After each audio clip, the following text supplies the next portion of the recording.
For decades, fans have argued about one of heavy metal's most complicated relationships. James Hetfield built Metallica into a global force, while Dave Mustaine turned rejection into the creation of Megadeth, a band that would challenge his former group for years.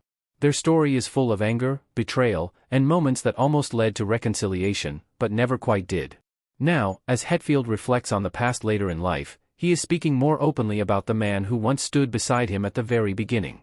The truth behind their history is far more emotional and far more complicated than the headlines ever suggested, and it begins with the fire that built Metallica. Long before Metallica became one of the most powerful bands in heavy music, it was simply an idea shared between two young musicians who wanted to push metal into darker and faster territory. James Hetfield and Lars Ulrich were still unknown when they began building the band, but both had an intense vision of what heavy music could become. They wanted aggression, speed, and attitude that most bands of the time were afraid to attempt. What they did not yet have was a guitarist capable of matching that ambition. That missing piece appeared when Dave Mustaine entered the picture. From the beginning, Mustaine was not simply another musician looking for a band. He arrived with a raw confidence and a guitar style that immediately changed the sound of the group. His playing was sharp, chaotic, and unpredictable, giving the early Metallica songs an edge that felt dangerous. Hetfield and Ulrich recognized instantly that this was the energy they had been searching for. In those early rehearsals, Mustaine's influence was everywhere. The riffs he created helped shape songs that would later become cornerstones of Metallica's earliest catalog. Tracks like The Four Horsemen and Jump in the Fire carried the aggressive DNA of his playing.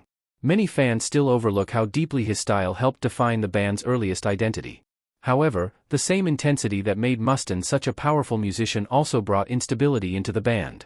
His lifestyle quickly became a serious problem. Alcohol abuse began affecting rehearsals and performances, and arguments with other members became common. The tension inside the band slowly started to grow, even while their music was becoming stronger. One incident in particular exposed how fragile the situation had become.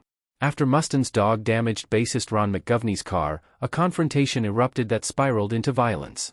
The argument became one of several moments that convinced Hetfield and Ulrich the band might not survive if the situation continued.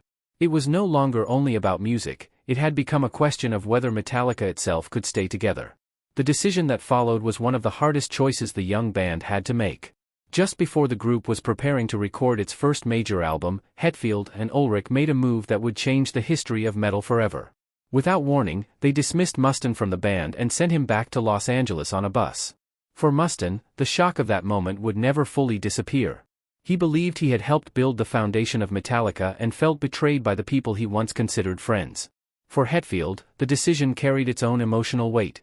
Years later, he would admit that it was not simply a business choice, but the painful loss of someone who had once been like a brother. Neither man realized at the time that this moment would ignite one of the longest rivalries in music history. When Dave Mustaine was forced to leave Metallica, the experience did not simply end a chapter in his life.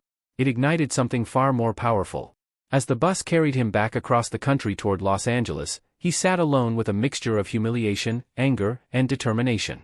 The band he had helped build was moving forward without him, and he had no intention of quietly disappearing. Instead, he began planning how to prove that letting him go had been the biggest mistake Metallica would ever make. That determination became the foundation of Megadeth. Mustaine did not create Megadeth as a simple continuation of his career.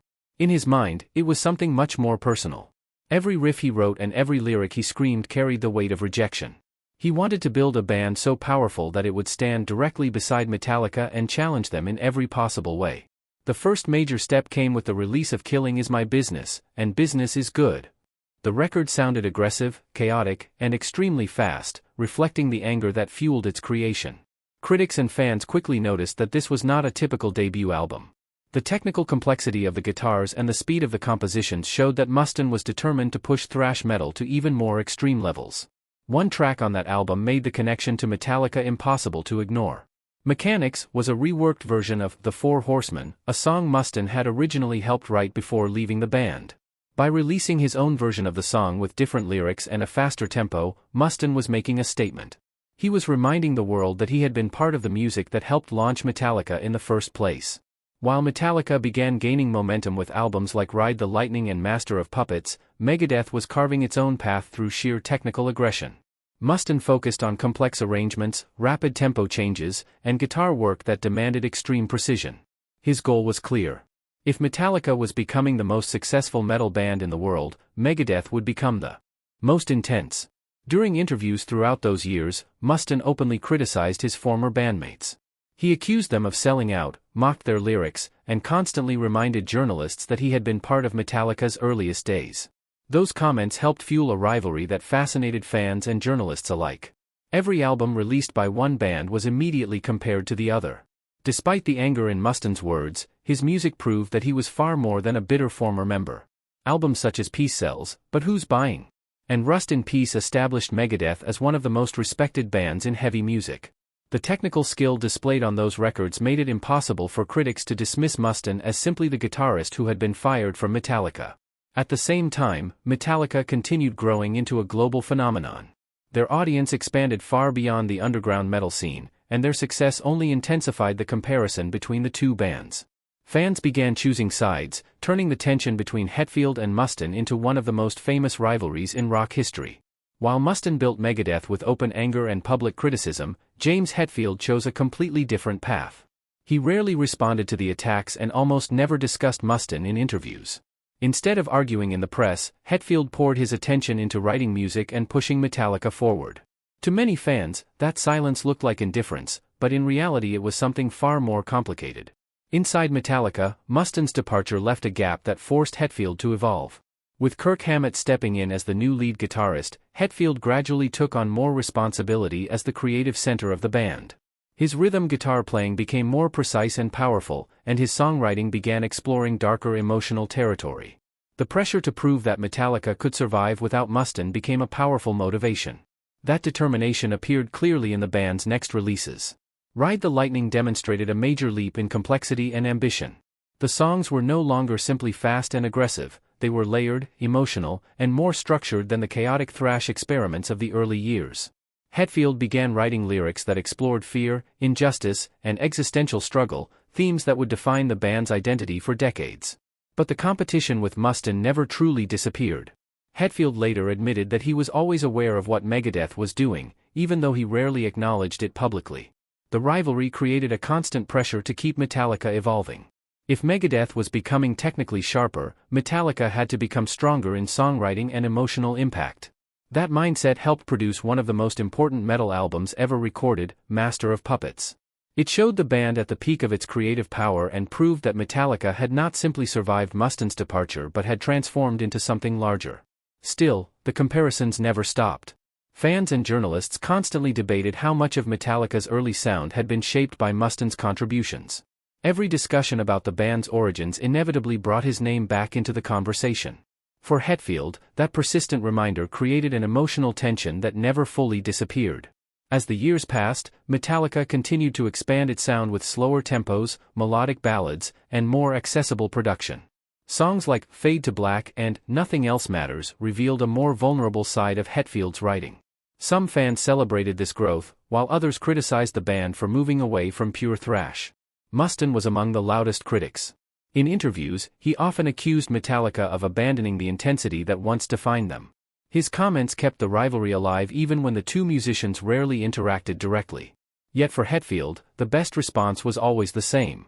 He continued writing songs, touring relentlessly, and building Metallica into a band that dominated arenas around the world. Behind that success, however, Hetfield was also dealing with his own personal struggles. Addiction, fame, and the emotional weight of leading one of the world's biggest bands created pressures that few people could fully understand. In many ways, the rivalry with Mustaine became only one part of a much larger story. For years, the distance between the two men remained almost complete. They existed in the same musical universe but rarely acknowledged each other directly. That silence lasted for decades until an unexpected moment forced them to finally face the past they had both tried to leave behind. More than 20 years after Dave Mustaine left Metallica, James Hetfield and his former bandmate finally agreed to speak about their shared history. Their bands had dominated heavy metal, sold millions of albums, and shaped generations of musicians, yet their personal story remained unresolved.